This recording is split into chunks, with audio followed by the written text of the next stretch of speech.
osiibyeyo otya nno atulaba leero ziri ennaku z'omwezi 19 omwezi gwa kuna mu mwaka 2023. Gano ge mawulire mu Luganda ng'okugakusomera yenze Divine Mercy Nalwanga muzzukulu wa Mugema. Okulonda abakulembeze ku Uganda Martyrs University kutandise olwaleero.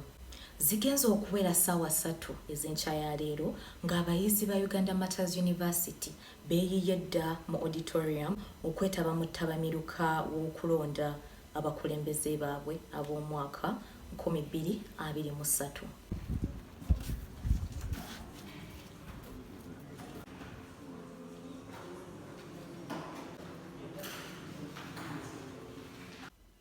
Okulonda kuno kujjuza ebifo bino wammanga.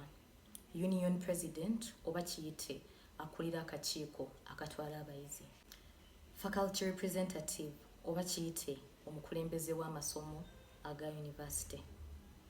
Hall Councillor oba omulabirizi w'abasula mu bisulo by'essomero. Non-resident Councillor ono nga ye mulabirizi w'abayizi abasula mu bisulo ebitali bya ssomero. Abeesimbyewo ku kifo kyakulira akakiiko k'abayizi kwe kuli Owase Angel Mary ne munne Lubanga Francis. Era nga bano balabiddwako ng'akalulu kabatambuza kannaginaji. Okulonda kukubirizibwa ab'akakiiko k'ebyokulonda era nga batutegeezezza ku mitendera omuyizi gy'alina okuyitamu okwetaba mu kulonda kuno. Ez'okulonda alina okuba nga alina University ID emulaga nti muyizi, oba aba nga tagirina asobola okuba nga alina gajeti ye n'agulawo poto dda twatuuka wali ku ttebe esooka. Waba nga poto egaanye okugulawo alina okuba nga amanyi student number ye.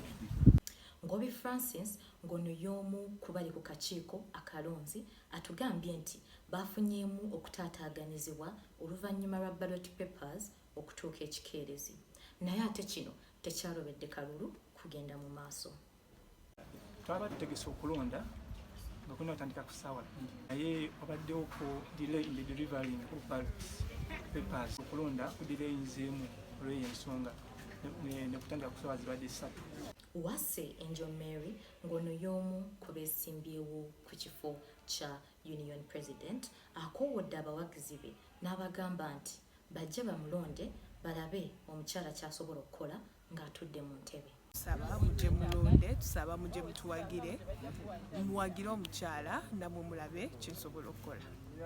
Lubanga Francis atugambye nti asuubira birungi byereere okuva mu kalulu kano kubanga leero mazaalibwa ge era yandiyagadde okujaguza ebintu bibiri akawungeezi k'olwaleero, amazaalibwa ge n'obuwanguzi.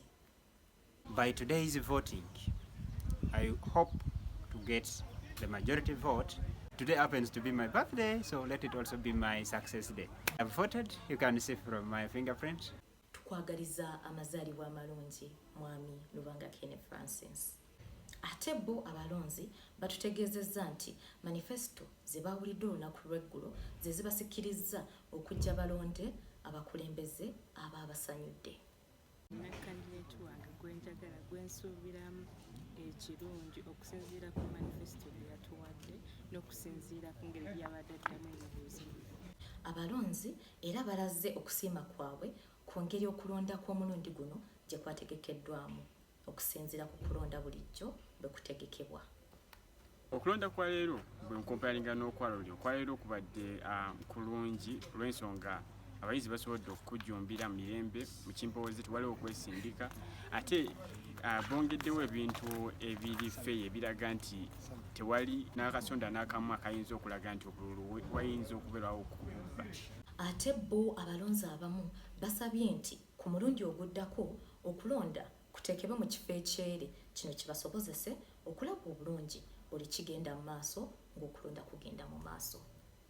Me personally, as of LUG, I would advise that the next election, to make it so transparent and free or fair, we should put it in an open ground, like Graduation Square. Here we have set, we have every materials for attaching all Even those if things. it was going to rain, we have Yes, tents. we have tents like here, three. and we could observe whichever is taking place there.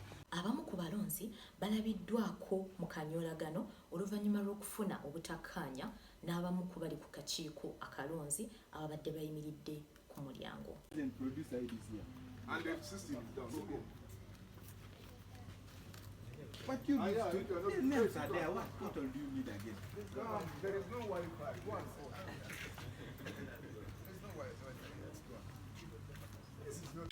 Tubaagaliza kisinga bannaffe abeesimbyewo ku bifo eby'enjawulo. Weebale kulaba amawulire mu Luganda. Nsigadde nze Divine Mercy Nalwanga, muzzukulu wa Mugema. Akuume atakuumira mpeera.